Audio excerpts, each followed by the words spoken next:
반갑습니다. 안녕하세요, 목사님. 예. 오늘이 벌써 한 달, 11월 달 회양하는 날이다. 그죠? 참, 네, 이렇게 한 달 동안에 우리가 참 깊은 인연을 가졌습니다.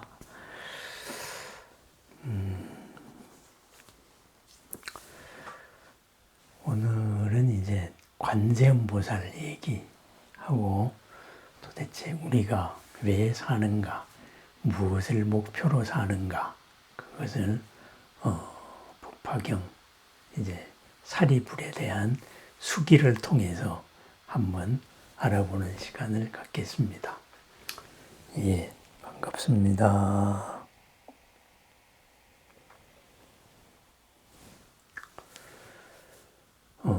관세음보살께 예불을 모실 때, 그죠?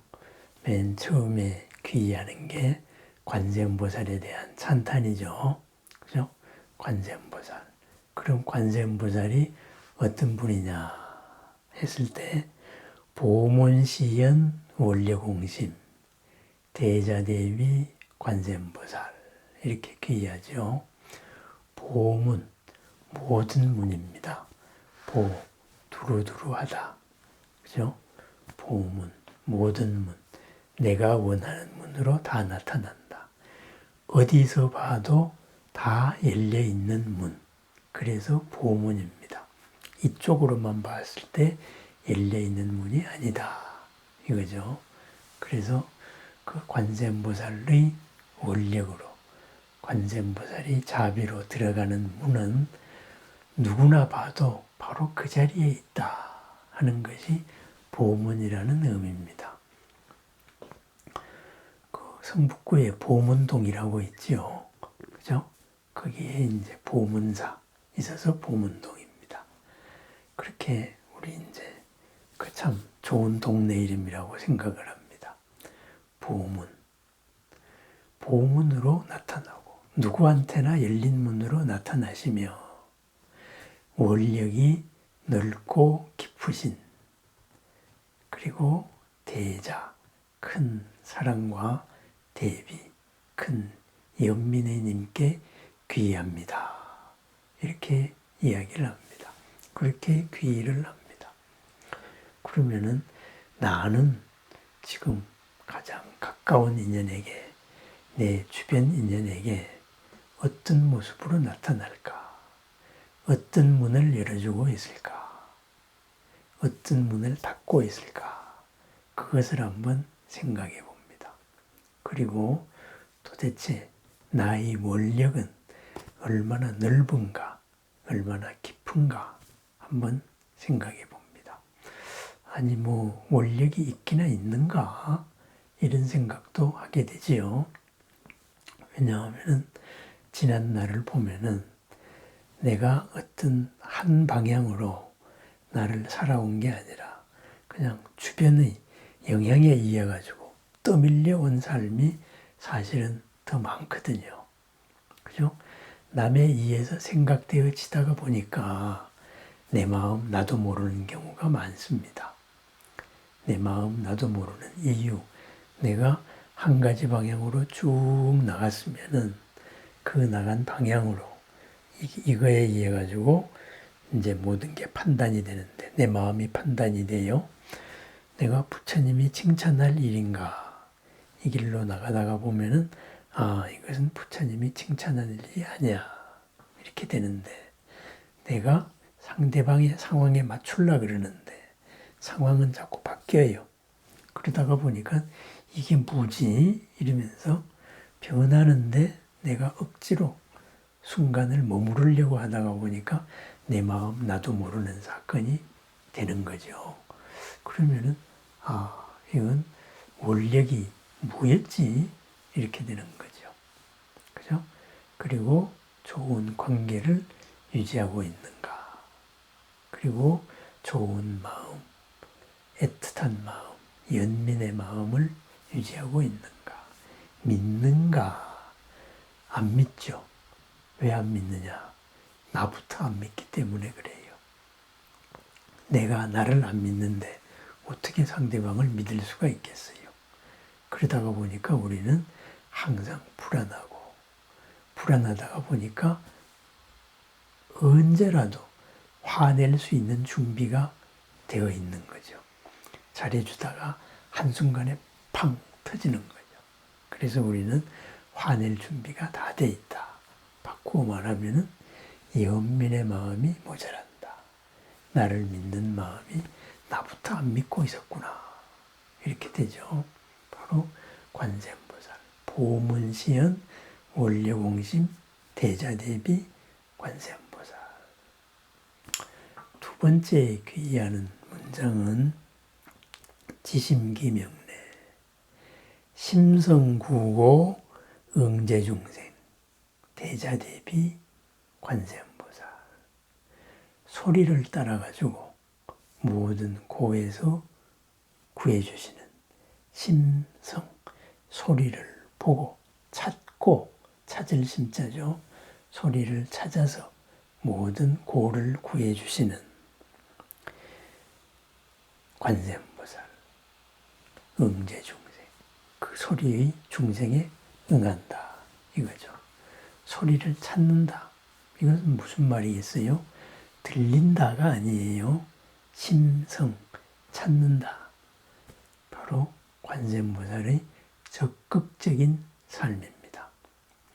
내가 관세음보살을 연불을 하면서 나는 적극적으로 바로 이 소리를 내고 있는 주변의 사연을 살피고 있는가, 보고 있는가, 이것을 되돌아보게 됩니다.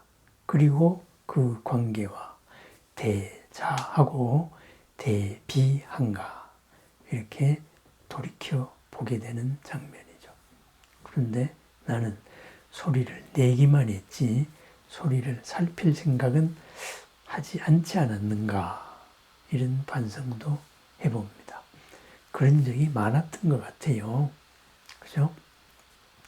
소리를 찾는 것이 아니고 그냥 내 소리 내기에만 바쁜 거죠. 나 좀 알아줘. 그래서 알아주기를 바랍니다. 알아주기를 바란다. 중심이 나에 있을까요? 이쪽에 있을까요? 인정하는 사람일까요? 인정받고 싶어 하는 사람일까요?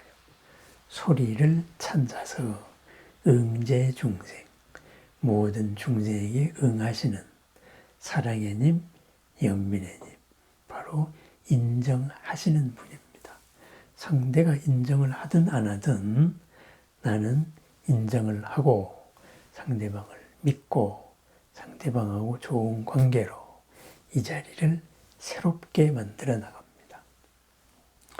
내가 생각하던 그것이 아니고 상대방이 생각하던 그것이 아니고 서로가 못 본 새로운 것을 찾아 나가는 님, 바로 대자대비, 적극적인 님입니다.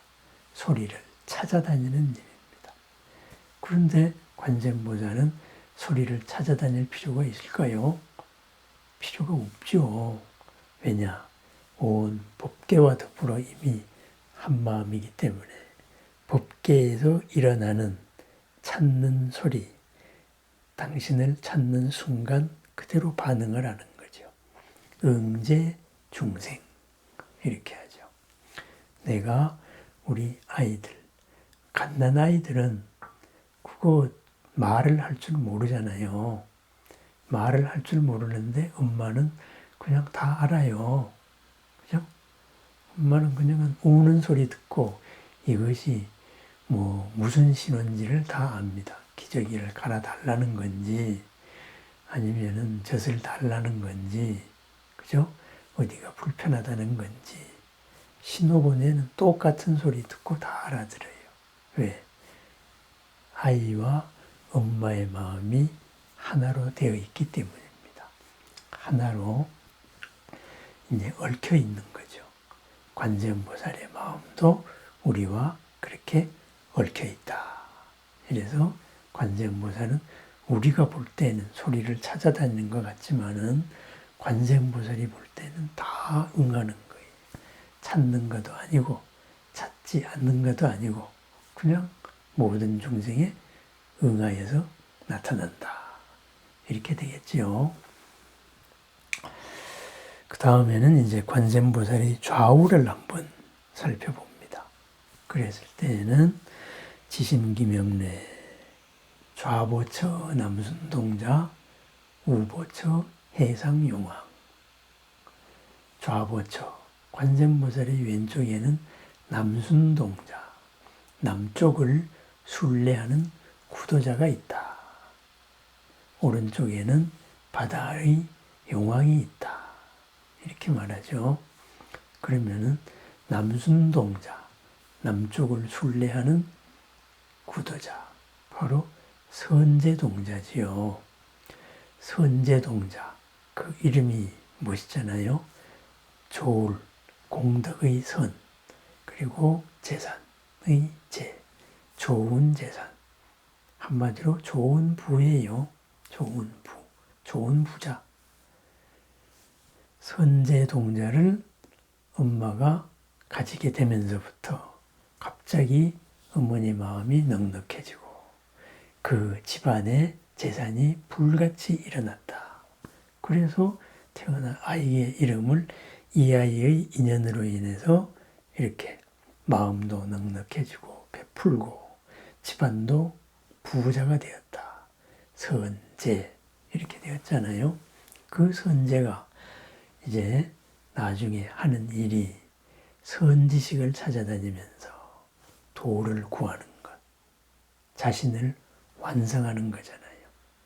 자신의 복을 온 법계로 함께 전파하고 온 법계를 부자되게 만드는 그런 동자입니다. 수행자입니다. 그러면은 관세음보살이 하는 일, 사랑과 연민이 하는 일이 뭐냐? 사람들을 넉넉하게 해주는 거예요. 넉넉하게 해주는데 어디서 넉넉하게 해주냐? 있는 그 자리에서 넉넉하게 해줘요. 그래서 수많은 구도자, 다양한 환경의 다양한 구도자를 만나면서 완성된, 그 자리에서 완성된 수행자들을 만나면서 스스로 수행을 완성한 분이잖아요. 그게 화엄경 입법계품이죠.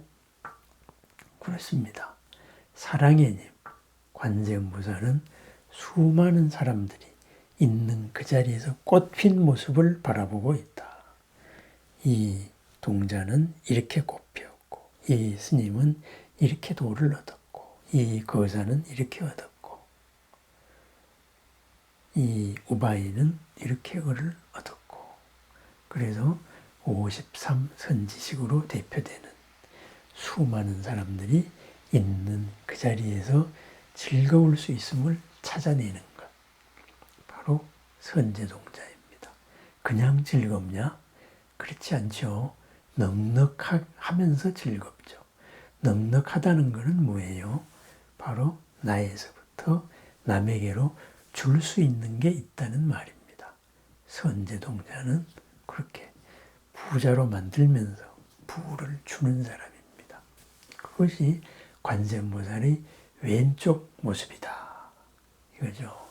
그러면은 우보처 해상용왕이 계시다. 바다의 용왕이다. 관세음보살은 남쪽에 그죠? 보타라카산에 머물고 있다 그러죠. 섬이죠. 그래서 과연 보타라카산이 어디냐? 그 섬을 찾아서 이렇게 다닌 구도자들도 있었지요. 그렇습니다. 관세음보살을 바치는 오른쪽은 바다의 용왕입니다. 그래서 보타라카산이라는 섬, 그 바다 이렇게 돼서 용왕이겠죠. 그래서 또 의상이 기도했을 때 동해바다에서 용왕이 받쳐 올랐다. 이런 얘기도 이루어 있습니다. 그런데 그 바다가 그 바다만일까요? 바다의 상징이 있는 거지요. 바로 지혜의 바다, 공덕의 바다, 원력의 바다죠. 그 물력의 지혜와 공덕과 그 서원에 드러나는 모습, 그것이 자비죠. 그죠? 바로 그러한 바다에 있습니다. 그것이 현실로 드러나면 복의 바다가 되는 거지요. 복의 바다. 그래서 복의 바다를 유지하는 사람, 지키는 사람, 용왕이죠. 그죠? 그러니까는 이 용왕에서부터, 용왕이 하는 일에서부터 모든 생명이 비롯되죠. 그죠? 지구에, 땅 위에 참 강물도 있고, 호수도 있고, 그죠? 이런 모든 것, 또 하늘에서 비도 내리고, 이 모든 게 다 어디서 왔습니까? 바다에서 왔죠. 바닷물이 증발되어서 하늘에 머물다가, 그죠? 비가 내리고, 그 비가 내린 게 흐르다가 고이면은 호수가 되는 거고, 흐르면은 강이 되는 거고, 그죠? 이렇게 되는 거죠. 그래서 옛날 사람들은 용왕이 비를 내린다. 바다에 물을 가지고 와서 이렇게 우리에게 뿌려준다. 이런 신앙, 그런 생각을 하고 있었죠. 그렇다면은 이 관세음에 머무는 바다는 무슨 바다냐? 지혜의 바다, 그죠? 공덕의 바다, 복의 바다. 그 바다의 온갖 공덕을 이제 운반해주는 존재, 용왕입니다. 그렇습니다. 관세음보살의 우보처는 우리에게 삶이 가능하도록 우리에게 복을 전달해주는 그러한 존재다. 이렇게 볼 수가 있습니다. 남순동자의 공덕, 물을 용왕이 물로서 실현을 하는 것이죠. 지구가 이제 물의 전체라 그래요. 그죠? 지구 전체를 만약에 땅덩어리를 평평하게 하면은 어떻게 될까요? 전체의 땅을 완전히 지금은 바다가 깊고 산이 높은데 이것을 평평하게 다 원으로 만들었어요. 그렇게 되면은 해발은 없어지고 바로 해저 2000m라든가 그렇게 깊은 바다가 돼버린답니다. 그것이 이제 이런저런 운동에서 이루고 올라와서 지금 일부를 이루고 있는 게 그게 지구 땅덩어리라 그래요. 그러면은 이 지구 땅덩어리의 모든 생명의 물, 땅 위에 물이 어디 있어요? 전부 바다에서 올라와야죠. 그죠? 우리가 뭐 해수, 담수화 하는데 어마어마한 에너지를 쓰지만은 우리가 사는 이 생태계는 그냥 이 수많은 물을 태양열로 자동으로 운반을 하는 거예요. 그것을 인격적으로 그 물이 없으면 생명이 없잖아요. 우리 지구 생태계는 그렇잖아요. 딴 데는 물 없는 생태계도 있을 수 있겠지만은 그러한 물을 날라주는 사람, 용왕입니다. 그래서 관세음보살은 현실에 내가 있으므로 주변이 넉넉해진다. 그리고 주변이 넉넉해지도록 직접 모든 인연, 지혜, 공덕을 날라준다. 바로 남순동자와 해상용왕, 관세음의 좌우의 모습입니다. 그래서 고아일심 규명정례 이렇게 말하죠. 고아일심 규명정례 하기 전에 우리가 이제 이것을 관세음보살의 공덕을 요약하는 이러한 이제 개송이 하나 있지요. 그죠? 이력 홍련 재해중 한 송이 붉은 연꽃이 큰 바다 위에 피었습니다. 벽파심처 현신통 푸른 물결이 깊은 곳에서 온갖 신통을 드러내십니다. 자기야 보타 관자재 어젯밤에는 보타라카라의 관자재 보살이셨는데 금일강부 도량중. 오늘은 이 도량으로 내려오셨군요. 고아일심 귀명정내. 이렇게 됩니다. 푸른 파도가 있는 공덕의 바다 위에 붉은 연꽃이 피었습니다. 관세음입니다. 그 공덕의 바다, 지혜의 바다, 복의 바다에 머물면서 그대로 바로 온갖 신통을 드러내는데 그 신통은 무엇이냐? 어제 분명히 저 머나먼 남쪽 바다에 있었는데 오늘 보니 바로 여기 계시네. 이런 장면입니다. 언제나 어디서나 신통으로 드러나시는 분. 시간과 공간을 초월해서, 그죠? 생명의 바다에서 붉은 연꽃을 피어내는 그런 신통의 님, 사랑의 님, 연민의 님, 관세음 보살이시다. 그래서 나는 귀의합니다.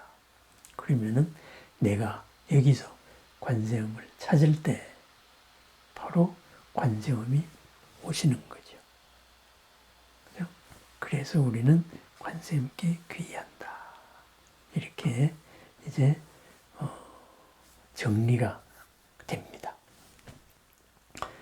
이 개송들이나 이런 것들은 우리 불교의 집단지성의 작품이라고 생각하면 됩니다. 천상천하 유화 독존에서부터 부처님의 가르침을 어떻게 요약할 수 있을까? 관음전 같으면 관세음의 이 사랑과 연민을 어떻게 요약할까? 우리와 관계 속에서. 그죠? 당신 위대해요. 그게 아니죠. 나하고 관계가 되기 때문에 위대하고 따뜻한 그리고 빛나는 분입니다. 내가 그렇게 될 거니까. 그래서 관세음, 관음전에 갈 때 관음전 예불문을 한번 읽어보면서 다시 내 스스로를 반성을 하는 그런 시간을 가지면 좋겠습니다. 관음보살의 대위신력, 바로 모든 부처님의 위신력이기 때문입니다. 우리가 이렇게 매일 부처님을 알아차리고 그 알아차리는 부처님이 바로 관세음보살입니다. 또 모든 부처님이 관세음보살입니다. 그냥 부처님의 대표 명사예요. 자꾸 여기는 관세음이 있고 여기는 부동명왕이 있고 여기는 존재관음이 있고 여기는 백의관음이 있고 여기는 성관음이 있고 11명관음이 있고 그것은 그냥 드러나는 모습에 따른 이름일 뿐이에요. 그죠? 내가 아버지가 되고 누군가의 자식이 되고 누군가의 선배가 되고 누군가의 후배가 되는 거와 똑같다 이 말이죠. 관세음과 함께하는 사랑의 하루, 연민의 하루, 새로움의 하루, 공덕의 하루, 관세음보살 공덕바다 속에 하루가 죽었다.